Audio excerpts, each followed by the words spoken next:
सानाम को सगुन जोहार इंगे रबिलाल हंसदा यूट्यूब चैनल रे आपे सानाम को सगुन दाराम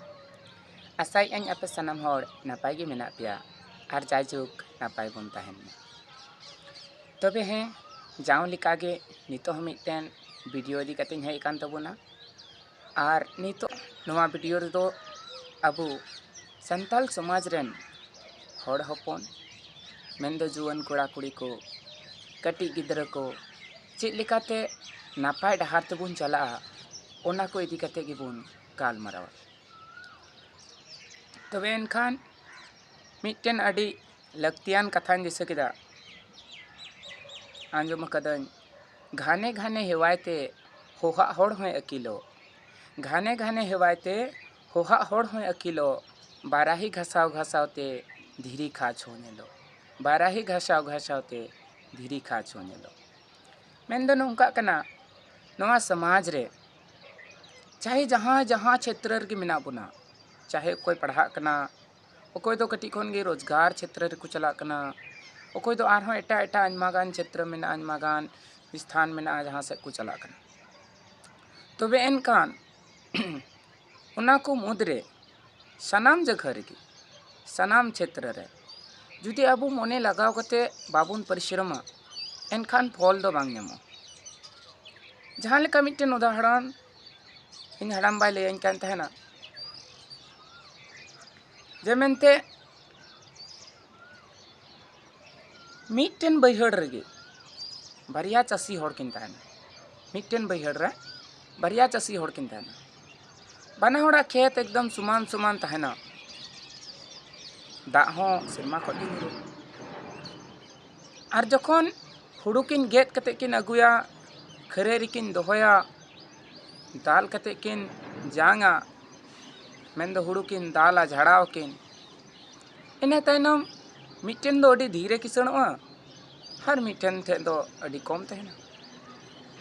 अदो इनिन कुली दिकान तेना पासे चो जहां कम कानते हुड़ू उनी दो जायगा कम गी तहे कानते मेनखान गोड़म बाले तहना बाबू उनकान कथा दो बांग कना मेन कथा हुयु कना जे ओकोय तीना परिश्रम दा ओकोय तीना खटा कना नहा जुग रे हो जहाँ जहाँ तना खटा उन्हीं के उन्ना लहा चेदा से हो सकता है मिटन होड़ दो दा तायो में चला कान तेना खेत अड़ी तके तमा दा के अतु को जहाँ किसान होशियार ᱧᱚᱜ तहन लनाय उनी द लहार गे अड़ी टुका कान देना आर हो चिका कान तेना जहाँ होशियार ᱧᱚᱜ थे कना उनी द नुका सितुंग दिन रेगी नसे नसे दा के का जागे सीका नहलते आर मिटन दो मेना दा लगाव कते इन सिया तो उन्हें उनका हुयु कना उनका गे बोया को जुदी आपे जहाना कंपटीशन लगी गे पे तैयार कना जहाना कंपटीशन पे तैयारी का एनखान नुआ दो पे हुदिसा जमीन तीन दो फॉर्म पेरे तायोमिन तैयारी फॉर्म पेरे तायोम तैयारी माने दो हुयु कना दा आसुड़ कते खेत अड़ी दो उनका लेकाते जहाना क्षेत्र रे चला रना इच्छा हिना तबुना उना क्षेत्र रे चला तबुन पे आर उना क्षेत्र तिया मांग खो मेन दो अलु पे ति हताड़ा जैसे फॉर्म फिलअप तिया को कना आदन पेरेचा ये तैयारी उनकान कथा दबन कना मीत बार सिरमा लहा खन तैयारी तबुन पे आर हैं जहाँ जुदी पढ़ाव रे मने बांग लगाव पे कना बांग तबे आपे लगी द अडी मौज उदाहरण नितो जहाँ लेका गोगो तको जहाँ तने को जम हुचुए बना बाबा तको को हिजु कान दिन रे आपे हो उनका के खर्चा हुई था आपे हो उनका के खटा हुई था हार हैं ओलो पढ़ा स्कूल कॉलेज चला दो नीत हबी गे मेना बापला तायम गिदर पिदर को हुई लेन खान चला हो बाबू चला दड़िया परिस्थिति के उनका तहना अधिकतर होड़ा और जहाँ दोम सगोय लगने साल उना को दो मौज जिनिस कान गया एनखान इन दो जहाँ स्टूडेंट को मेना को ताबुना पठुआ लगातार को पढ़ा कना रेगुलर रे उनको ठेन दो जोड़ हाथ कते नेहर जे आपे तो थोड़ा कम ᱧᱚᱜ चला पे माना तो बनुआ चला पे मेनखान चेदा से बापला ओड़ा भांडान ओड़ा से मेला ठेला दो तिहिन खन 50 बछर बाद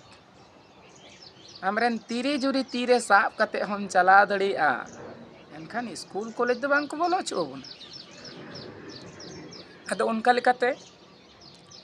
नितो दो उम्र मेना तबुना नुआ उम्र दो खूब जोर मने लगाव कते बन पढ़ावा और साथे जहाँ जुदे रोजगार क्षेत्र रे मेना को ताबुना एनखान रोजगार रे बन ध्यान मा हंडी परव थोड़ा कम ᱧᱚᱜ कते जहाँ तिना हुयो स्टूडेंट लाइफ रे तो एकदम गे आलू पे ᱧᱩᱭ ताबुना और हंडी परव रे बाबा ची मेना हेसे मौज मौज जम ᱧᱩ कते पढ़ाव ताबुन पे हुदिस पे गो बाबा बुलगी तिना को कष्टो कना और मिट्टन कटी परा किस्सा लई पे कहानी लई पे मिट्टन नसीना बाबा किसण ᱧᱚᱜ बाबा हड़े तहें लेना मिट्टन गे कुड़ा तहें लेना कटी खन जहाँ मिताया उना के अंजम थना आज बाबा थोड़ा कने लटुन खाई गिदरा बाजार ते चलावना बाजार ते चलाव कते स्वाभाविक रूप ते उनी ते चिकायना थोड़ा बड़ी ᱧᱚᱜ चिलिका बड़ी ना बोले किसण ओड़ारन गति कुड़ा नाम के को एनखान हांडे नांडे हना नवा जम ᱧᱩ दाणा कुति की दिन पारमोग कान थेन आज बाबा अचका के बुझाव किदा ᱤᱧᱨᱮᱱ गिद्रे पासे चो बड़ी डहार ते चला कना ध्यान ᱧᱚᱜ तपे अंजम नोआ दो गिद्रे लगी होय कमिया और बाबा तको लगी अदो उनी मेन के ᱤᱧᱨᱮᱱ गिद्रे पासे चो बड़ी डहार ते चला कना कुली बड़ा के कोय सारी के नुई दो बड़ी डहार ते चला कना एनखान ची चिका किदा मिद दिन गिद्रे मिताव दिया बाबू हम दो उड़ा ते हिजुग मे गिद्रे अंजम किदा हे एन गया उड़ा रे कते मिताय कना ए बेटा आम तिहिन 4 टकाम कमाओ गुन्या 4 रुपया कमाओ अगु तायम जुदी इन ओना पैसा एम दड़िये냐 एनखान लहा सेना इनिन पढ़ाव चुमिया और बखाय दो इना गे पढ़ाव चेदा से बइन दड़िया गिद्रे मने के 4 टका कमाओ रे दो ची उनकान कमी हुयो ओनम से उसरन ᱧᱟᱢᱟ दाका जम किदा गोटा सितुंगे जपित किदा आई उबिर बैग खय 4 टका उडुक किदा और आज बाबा दुड़ुब कान थेना बड़गी सेना कुंज बुटरे ओंडे चलाव कते एमाव दिया आज बाबा कुंज बुटरे दुड़ुब कान थेना ना पिंडरे पैसा दो साब कते ओना कुंज दा रे चपा गिडी कदा और नोआ मेन तुलु चपा गिडी कदा जे मेनते आम दो नोआ दो आमते बाम कमाव गिद्रा हो मने तो बांग दुख लेनते चेदा सुनिमा बड़ाय कान थेना इनते बइन कमाव कदा तकना गपा आरहो कमाव गुई में दूसर हिलो होनी गिद्रा हनते नते कोयो बड़ा किदा नेलदे कार हो उपाय बनुआ आज को ठेने चलावना आज को 4 टका खय किदिया आर हो चलावना आज बाबा ठे आर हो उनका गे माय कना आज बाबा हो ओना पैसा अतांग किदा आर हो उनका गे मेन कते जे आम दो बाम कमाव कदा आर हो कुई रे चपा किदा गिद्रा मने मने ते मेनदा खुद ते कमाव गे हियो ता छड़ा इन बाबा बाय कुसिया तिसार हिलो दो चिका किदा उनी गिद्रा सितारे उडुकिना और मिठेन उन्हें रिक्शा को ठेला को जहाँ की जहाना पे मेन दड़िया उन्हें सामान को इदी बड़ा हनते नते तो उन्हें ठेला वाला गड़म बसला नापाम हुयनते मिताय कना इन आमिन ठेला गड़म अथिन सारा दिन 4 टका पैसा मना अरे मिदा हे बेटा 4 टका ᱧᱟᱢᱟᱢᱟ तबे एनखान सारा दिन ठेला हुई तुम अड़ी ढेर सामान कासे खो चुकिनी दिए थेना उसूल ते रका हुई कना दाड़ांग ᱧᱚᱜ किते कना अड़ी कष्ट तकिन ठेला रकाब किदा नाते सितुंग दा उनी गिद्रा सेता खची हबा जम का थेना 4 टका कमाऊ बाबा खुशी जो है लगभग 3-4 बजे तक 4 टका दो नाम के लांगाव कना पुरो हड़मो रेंगे चितांग ते अरला झरला चबा कना हेज नाय ओड़ा ते दा को औरी ᱧᱩᱨ गी कुई बुटा ठेने चलावना जहाँ ठाज बाबा दुड़ुब कना तकना बाबा पैसा आज बाबा दो पैसा साब किदा आर हो उनका मेन कते गे कुई रे गिडिये थेना गिद्रा दो ती साब गोल कतिया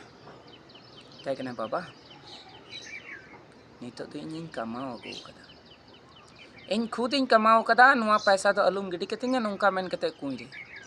हुंजु के आज बाबा लांदाया बेटा निजेते कमाव रेना महत्वम बुझाव किदा